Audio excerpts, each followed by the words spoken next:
मध्य प्रदेश में अपनी एक अलग पहचान बनाए हुए है वी केयर एनजीओ। जिस वी केयर एनजीओ में अधिकतर ऐसे परिवारों को भी चिन्हित कर लिया जाता है जिन परिवारों को दवा की आवश्यकता होती है।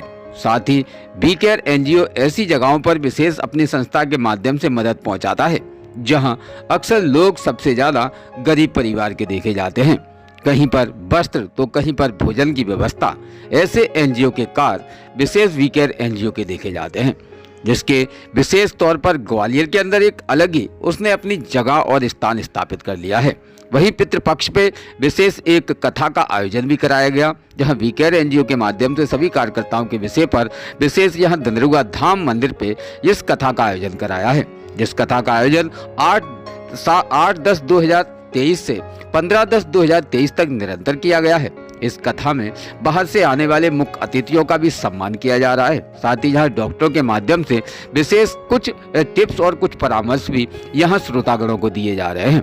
और आचार्य जी के माध्यम से श्रवण कराई जा रही श्रीमद् भागवत सप्ताह ज्ञान यज्ञ कथा, जिस कथा से पितरों का भी यहाँ पितरों के लिए भी पुण्यदान किए जा रहे हैं।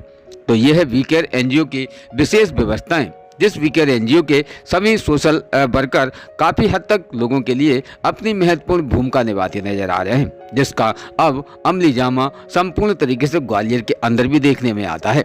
और एनजीओ के माध्यम से सभी महिलाओं को, बच्चों को, वृद्धों को, सभी को सहायता भी मिल रही है, जिस कारण अब यहाँ पर सबसे ज़्यादा ग्वालियर के अंदर विशेष व्यवस्थाएँ यहाँ सुडौल बना दी गई हैं।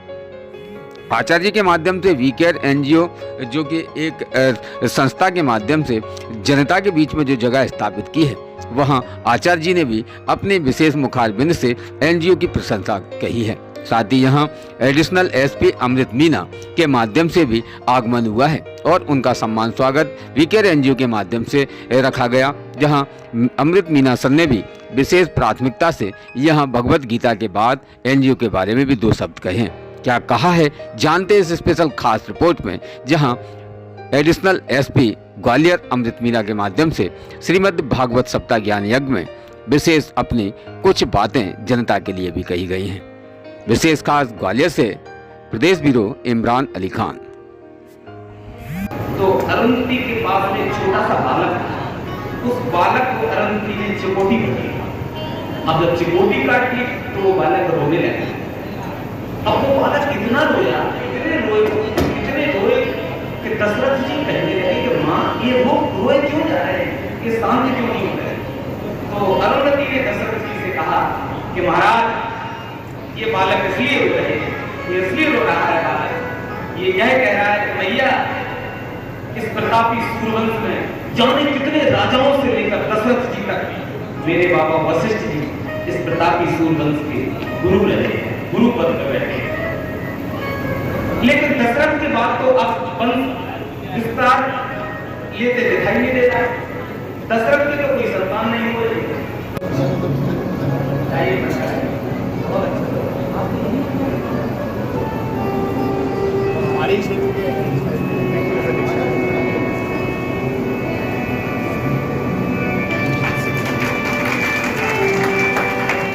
बहुत ही अच्छे प्रश्न साहब, मेरी खूब शुभकामनाएं। भागवत की यात्रा आपके जीवन में खूब बधाई।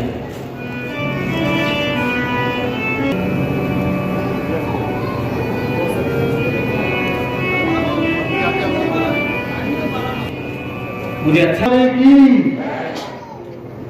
श्रीमद् भागवत महापुराण की व्यास गादी की परम पूज्य गुरुदेव, प्रिय गौरव का पूरा परिवार, मेरे मित्र इमरान और यहाँ विराजे हुए सभी धार्मिक श्रद्धालु भाइयों बहनों और सभी संगीतकार मित्रों, सर्वप्रथम मैं व्यास गादी का हृदय से धन्यवाद और आभार व्यक्त करता हूँ कि श्रीमद् भागवत ज्ञान यज्ञ महोत्सव के बीच में मुझे परम पूज्य गुरुदेव ने व्यास गादी से 2 शब्द बोलने का सौभाग्य प्रदान किया। हम लोग पुलिस परिवार से वास्ता रखते हैं और आप सब इस बात से सहमत होंगे कि हमारी 24 घंटे की ड्यूटी है, अभी भी ड्यूटी के बीच से ही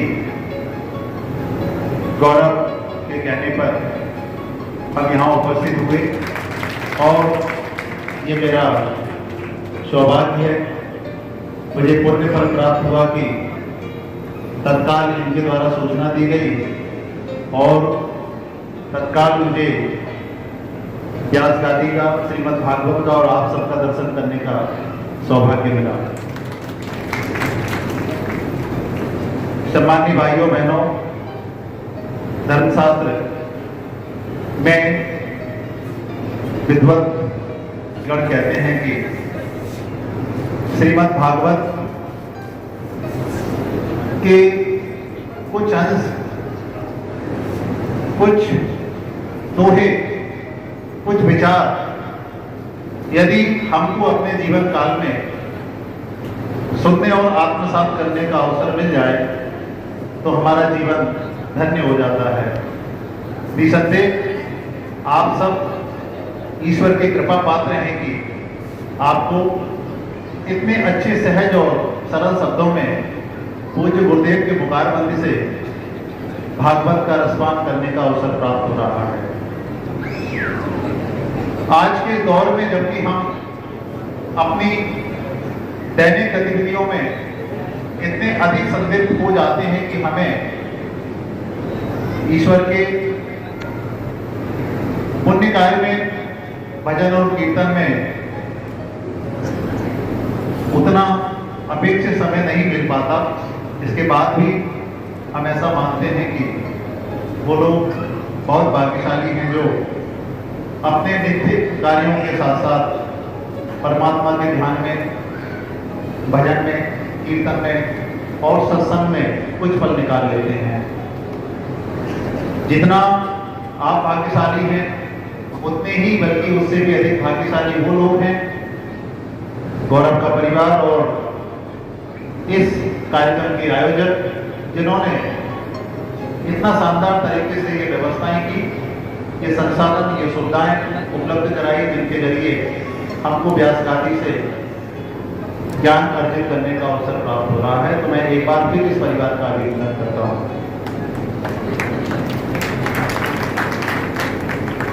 वैसे तो पूज्य गुरुदेव ने आपको व्यास गादी से बहुत सारी महत्वपूर्ण बातें जो हमारे जीवन के लिए उपयोगी होती है बताई ही होंगी।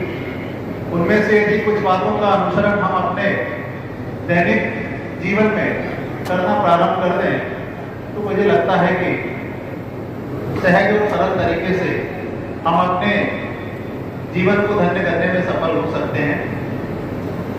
मुझसे अधिक उम्र के यहाँ कई सारे श्रद्धालु, कई सारे श्रोता यहाँ विराजमान हैं, जिन्होंने अनेक बार भगवान के कीर्तन, भगवान के सत्संग को सुना होगा।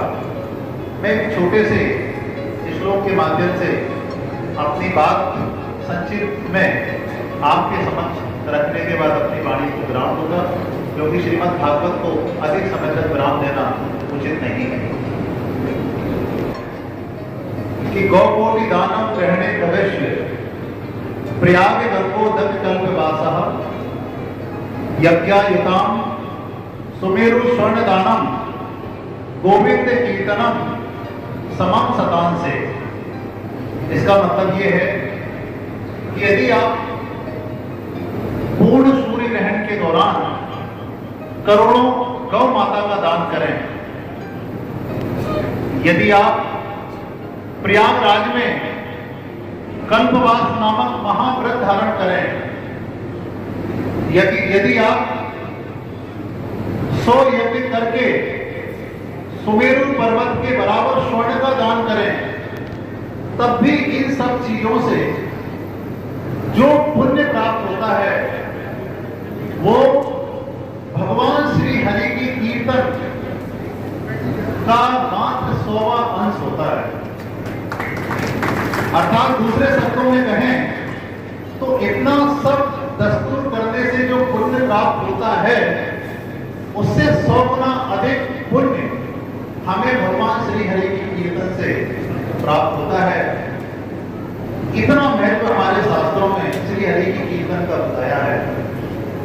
और श्री हरि की कीर्तन करने के लिए कोई नियम, कोई कानून, कोई मर्यादा की आवश्यकता नहीं है।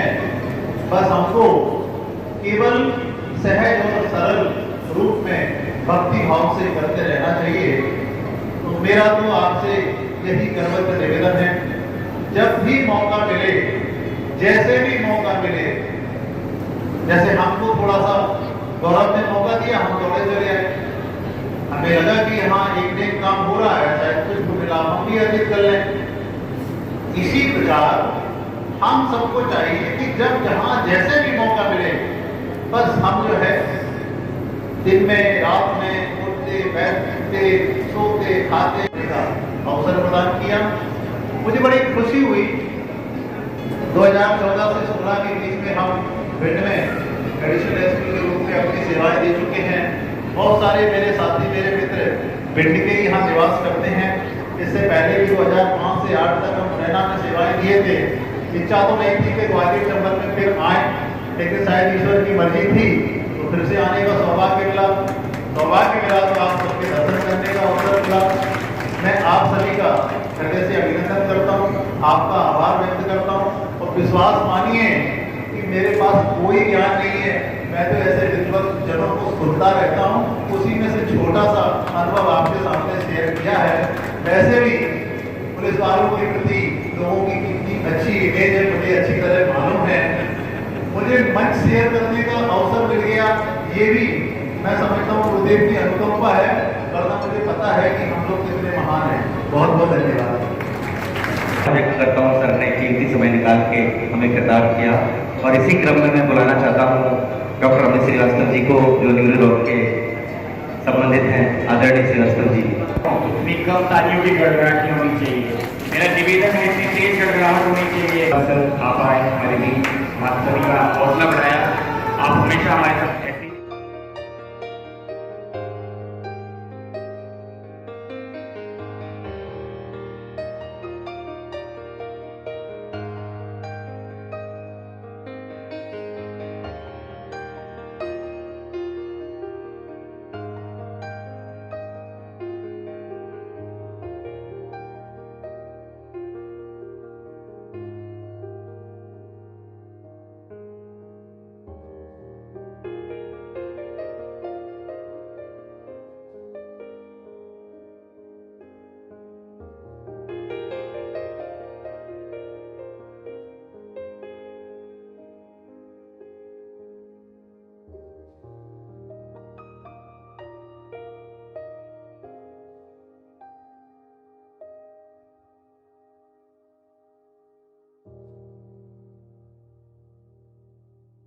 रोज़ ताज़ा खबरें देखने के लिए हमारा चैनल DVC 24 न्यूज़ को सब्सक्राइब करें, साथ ही बेल आइकन भी दबाएं।